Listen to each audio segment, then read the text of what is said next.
We hear the word economy and we think of this huge, complicated thing, right? Like some giant machine with a million moving parts. But what if it's actually simpler? What if it's really just a big circle, a loop that never stops? And guess what? We're the ones keeping it spinning every single day. So let's follow that loop and see exactly how it works. Okay, so think about the last thing you bought. Maybe it was your morning coffee or you paid for your lunch. Ever stop and wonder what actually happens to that money the second it leaves your hand? Where does it go? Well, I can tell you one thing. It doesn't just disappear into thin air. Nope. It actually goes on this incredible journey. And if we follow it, we're going to uncover the secret of how this whole economy thing really works. So that's what we're going to do right now. We're going to follow the adventures of just one single dollar. We're going to be its travel buddy, see where it goes, who it meets, and watch the crazy ripple effect it has along the way. All right, so let's start our journey. Every story has a beginning, right? So where's the starting line for our dollar? Well, think about it. Before you can spend a dollar, you have to get a dollar. It has to be earned. And that right there is where we all jump into the picture. This is like step one, the absolute foundation of everything.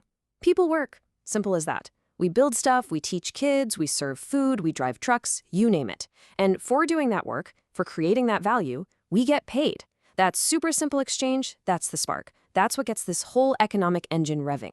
Let's put a face to this, okay? Let's imagine a teacher. She goes to school every day, she teaches her students, and at the end of the month, boom, she gets a paycheck.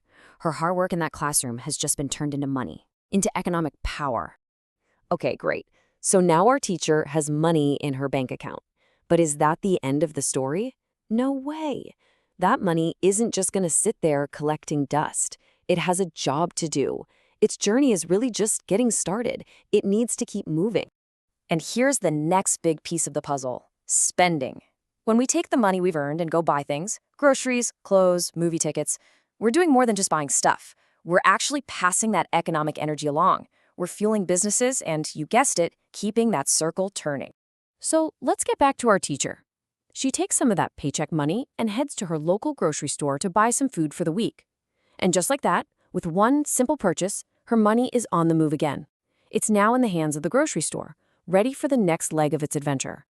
All right, the dollar has changed hands, from the teacher to the store. So, now what?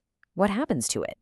Well, this is where things get really interesting, because this one little transaction is about to set off a huge ripple effect, an effect that actually creates and powers jobs.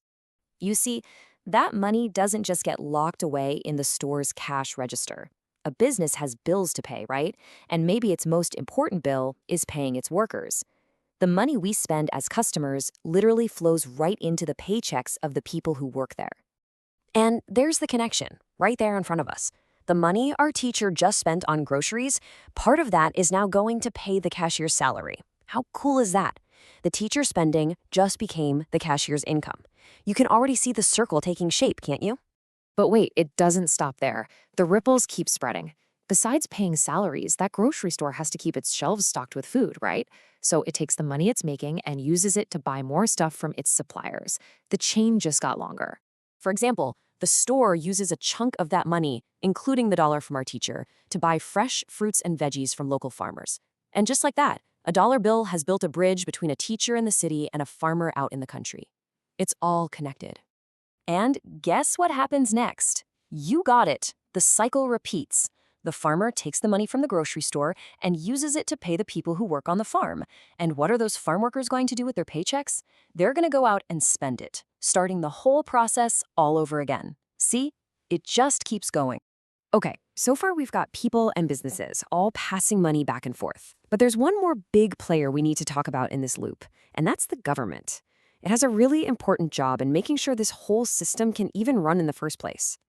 So, you know how taxes work. At pretty much every step of this journey we've been following, when the teacher gets her paycheck, when she buys her groceries, a tiny little piece of that money gets collected as taxes. Now, this money isn't just disappearing. It's getting pooled together to pay for big things that we all use and benefit from. Think about it like this. That tax money helps build the roads. The same roads our teacher drives on to get to work, the farmer uses to get his crops to market, and the delivery trucks use to get food to the grocery store. So in a way, taxes are like our collective investment in the stuff that makes this whole circle work smoothly. Okay, let's zoom out for a second and look at the big picture. We've followed this dollar all the way from the teacher, to the store, to the cashier, to the farmer, and even to the government. We've seen how all these different points connect to create one big self-powering system. When you boil it all down, it comes down to a really simple but super powerful rule. Check this out. Work leads to money. Money leads to spending. Spending creates jobs. And jobs, well, they let more people work and earn money. It's a perfect self-powering loop. It's a pretty beautiful system when you think about it, right? This cycle of perpetual motion. But that constant movement is also its biggest weakness. The whole thing depends on every single link in the chain staying strong. So what happens if one of those links breaks? Well, a chain reaction starts and it happens fast. If people don't have jobs, they can't earn money. The flow stops right at the very beginning.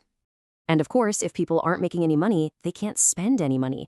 All of a sudden, those grocery stores and coffee shops, their customers are gone. And if businesses don't have any customers, they can't stay open. They have to close their doors, which means even more people lose their jobs. And that perfect circle we were talking about, it starts to spiral downwards, fast. What this all really shows us is that every single one of us plays a part. Every time you go to work, earn a paycheck, or buy something, anything, you're not just standing on the sidelines watching the economy happen.